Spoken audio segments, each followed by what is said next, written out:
Hi everyone. Welcome to the new episode on OutRetail. How do brands and retailers outperform in retail? And today we have a very interesting, very accomplished guest. Welcome, Jason McConnell. Hi, everybody. Just to give you a background, Jason comes from a very interesting combination of creative expertise and blended with technology. If I just look through his profile, he spent decades of experience serving from the likes of Walmart to Barbour on the other side. What's very interesting is about how he has enabled, trained lots of creative professionals on technology that will augment creativity. Welcome, Jason, and nice to have you here. Great. Thank you.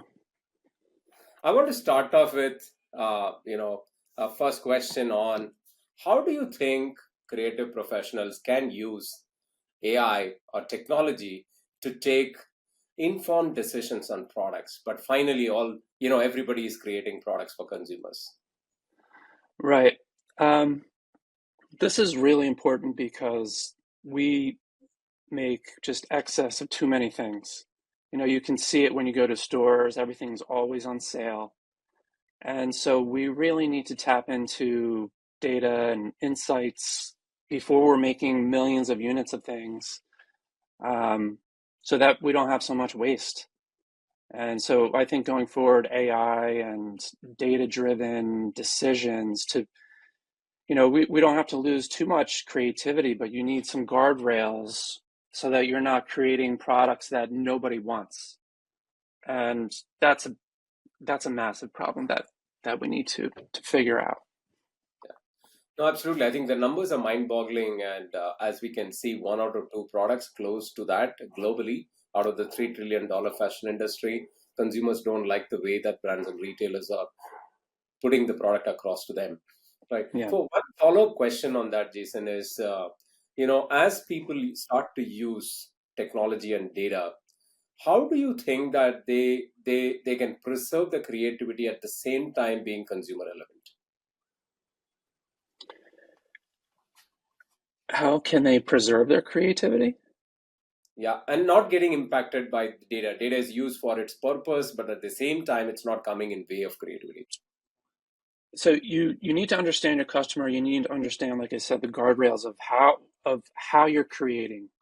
Your customers might not resonate with everything, so you need to fully understand them, and you can use AI to help create those guardrails for you.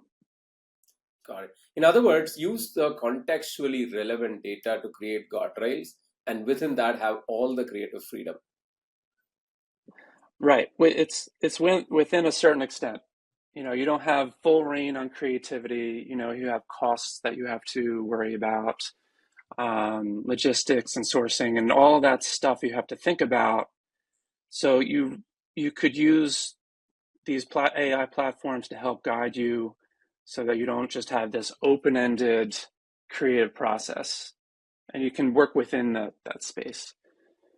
Yeah, we are seeing consumers today becoming creators, right? And they have the all the tools to create videos in no time and put it on social media, and they have the wherewithal to spread. If they make a great content, it virally Mhm. spread, and they have the ability to. Some of the platforms are now enabling them to even sell those products in that videos, right? And Right. what are the consumer trends that you are seeing that which are picking up, which that creative leaders need to be aware of? Okay. Yeah, so I think it's a broad spectrum of things that you can gain insights from. It's the in-store experiences that are evolving now, which are really important. In-store footprints are picking up, and then you have online, and so you have different areas in online that you can get insights from. So it's lots of social media, as the Instagrams, as the TikToks, and then you have special events and things like that are happening on retail sites, and then you have the Reddits and the other sections of the internet and the X's, Twitters that that people are following. They have their followers, and that's how you're getting insights. With all of this happening, right? Do you see the the workflow of a creator or the creation function is changing from earlier days? Oh, for sure. Yeah. I think a lot of inspiration is coming from the social media. Mhm. So, and it's even AI driven. So that you have um, people on Instagram who are just making these beautiful AI presentations and AI fashion shows, new garments and things like that. And that's where you can ideate and get a lot of great information from, fresh information, um, to make new designs, to be more creative. Oh, absolutely. I can just see how that role is evolving.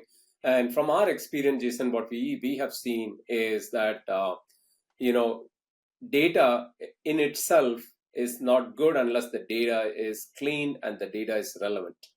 So Right. sometimes, You can make a lot of bad decisions with bad data. no, no, absolutely, absolutely. In fact, Yeah. data has to be, converted into what we call consumer interest reflection, right? Does the data reflect consumer desire?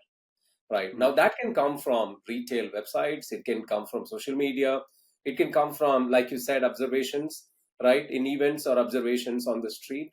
For bringing all of that together and taking, I would say, a calibrated view on what's happening at the consumer is important before taking those decisions.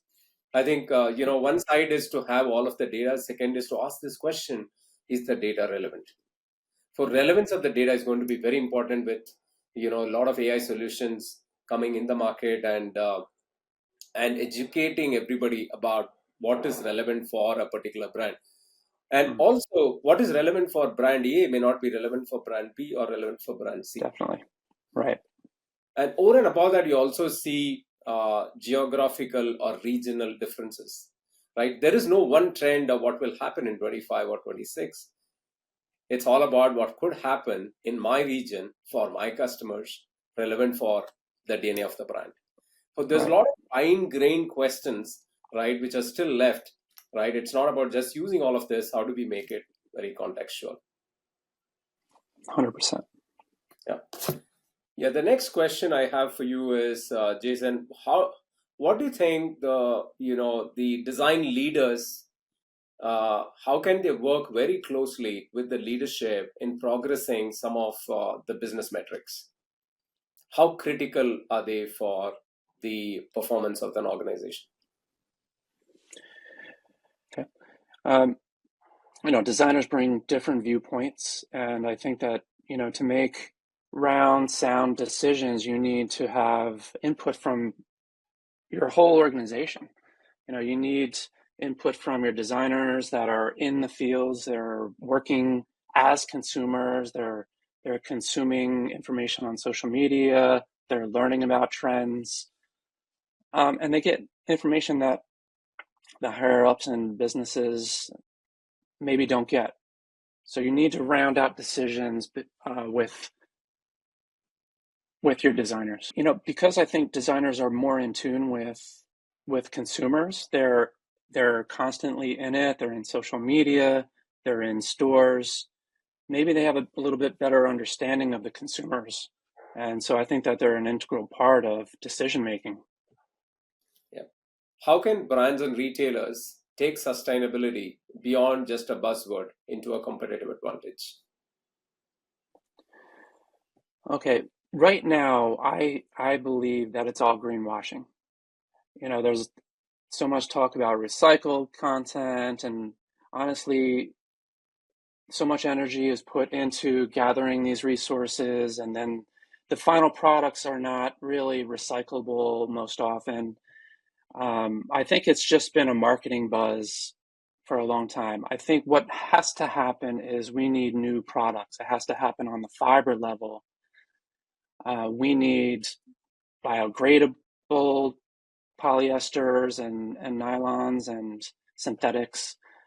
We need man-made cellulosics, maybe made from bacteria. that kind of thing needs to really enter the market for there to be true sustainability. Right now, it's 100% marketing. It's for people to feel good, and I just want to be honest with everybody. That's what's happening. Yeah, no, I completely get that, and all these material innovations, right, will definitely help in recycling these products.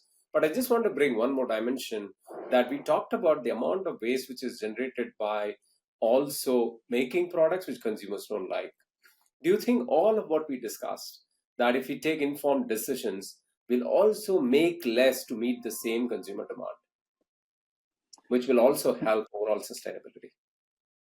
Right. I think right now, in lieu of having the materials that can be biodegraded, I think we need to make better decisions ahead of time. Like I said earlier, we can't be making millions of units of things that people don't want.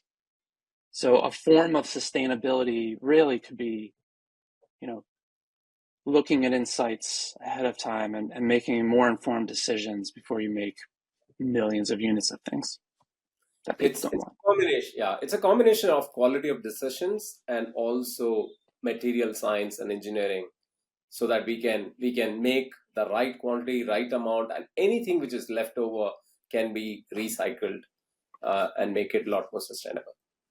Right. Totally agree. The next question I have is about, do you think mass customization can be a remedy for sustainability in the fashion business? And where do you stand? Where do we stand today? And what do you think is required in the future? So I think it certainly could help personalization because people will be making things that they want. They maybe will hold on to them and not discard them. I think what really needs to happen is technology needs to evolve to a point where we could actually get it to a point where the average person could easily and quickly make something at cost. I think there's a barrier now where things are still expensive. It takes too much time to personalize, and I think it'll take a while to get there. Absolutely, that's something that we are leaving it for the future, and things are changing so fast, and I'm sure it's a matter of time that mass personalization would become a reality soon in the fashion business. Right. Maybe when we have the Tesla robots in 10 years, they can help us out with that. Looking forward. Looking forward. Yeah. Yeah, the last question I want to ask you is about, if you have to have one advice for the budding creators, the new creators, right? And what would that be? So new creators, I think that I fear that they could be overwhelmed with just information. You know, with AI, you can ideate maybe too much. You have to find some kind of guardrails. I think that you need to really follow the people that you like, find your inspiration, um, people who inspire you and stick with them. Dabble with AI, it's the future, but I think AI could be maybe a roadblock for creativity for some people, that you could just be stuck in your computer all day when you really need to be out and observing, and understanding what's happening around you, and then also developing your hard skills, understanding fabrics, understanding how to make things. I think that's going to be hugely important going forward. Wonderful. That's so exciting, Jason. I think just to sum up, it's about using all of the technology, but putting consumer at the center at the same time, Yeah, having clear guardrails for your customers, your brand. Yeah, that's going to be fundamental for a right. fantastic future ahead, which is good for the business and also for the planet. Yeah. Thank you so much for joining us today, Jason. Really Great. appreciate. Thank you, Ganesh. It was fun. Thanks everyone watching this, and we'll see you very soon in our next episode.